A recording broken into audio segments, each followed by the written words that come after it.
नमस्कार. आज आपण चिंचेची कढी कशी बनवायची ते पाहणार आहोत. खूप सोपी आणि पारंपरिक रेसिपी आहे. सुरू करूयात.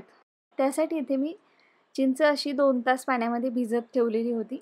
2-3 तास ठेवायची म्हणजे ती छान भिजते. त्याचा जो कोळ आहे तो छान निघतो. त्याला हाताने छान या पद्धतीने मॅश करून घ्यायचे आणि नंतर त्याला या पद्धतीने त्यातले जे चिंच आहे किंवा त्यातले जे रेषा आहेत ते आपल्याला काढून फक्त यातला जो कोळ आहे तो घ्यायचा.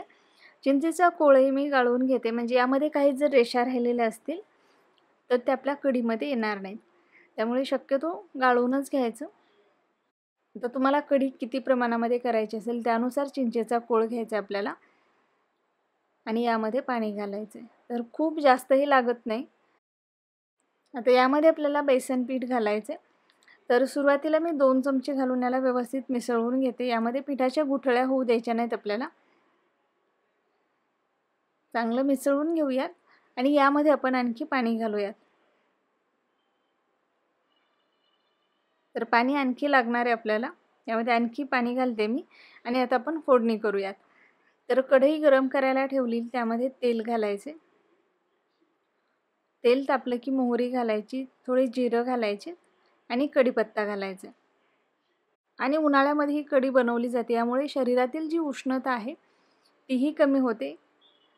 कढीपत्ता चांगला परतून झाला की झाकण काढायचे आणि यामध्ये मी आलं लसूण आणि हिरवी मिरचीचा ठेचा घातलेला आणि थोडासा हिंग घालते. याला परतून घेऊयात मिनिटभर.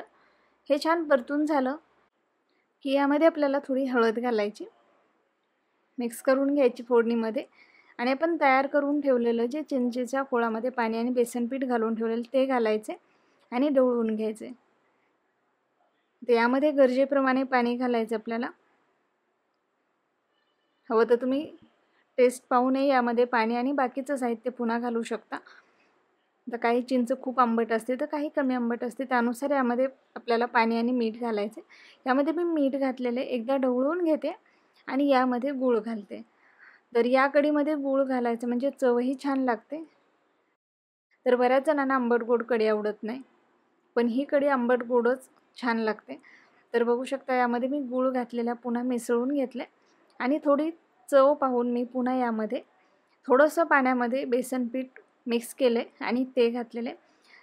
आता पुन्हा आणखी यामध्ये थोडं मीठ घालते, थोडासा गूळ घालणार आहे आणि ढवळून घेणार आहे. आता याला जशी आपण रेग्युलर कढी ताकाची कढी बनवतो त्या पद्धतीनेच यातले जे पीठ आहे ते व्यवस्थित शिजेपर्यंत होऊ द्यायचे. पीठ व्यवस्थित शिजायला हवं म्हणजे आपली कढी चांगली लागते. तर आता कढी पाहू शकता आपली मस्त झालेली, थिकनेसही पाहू शकता मस्त आलेला आहे. वरतून कोथिंबीर घालायची आणि गॅसची फ्लेम आपल्याला बंद करायची. तर इथे मस्त अशी आपली चिंचेची कढी तयार झालेली आहे. गरमीच्या दिवसामध्ये खूप टेस्टी लागते आणि यामुळे शरीरातील उष्णताही कमी होते. तर नक्की करून पहा. रेसिपी जर तुम्हाला आवडली असेल तर नक्की लाईक, शेअर आणि चॅनलला सबस्क्राईब करायला विसरू नका आणि तुमच्या कमेंट्स नक्की कळवा.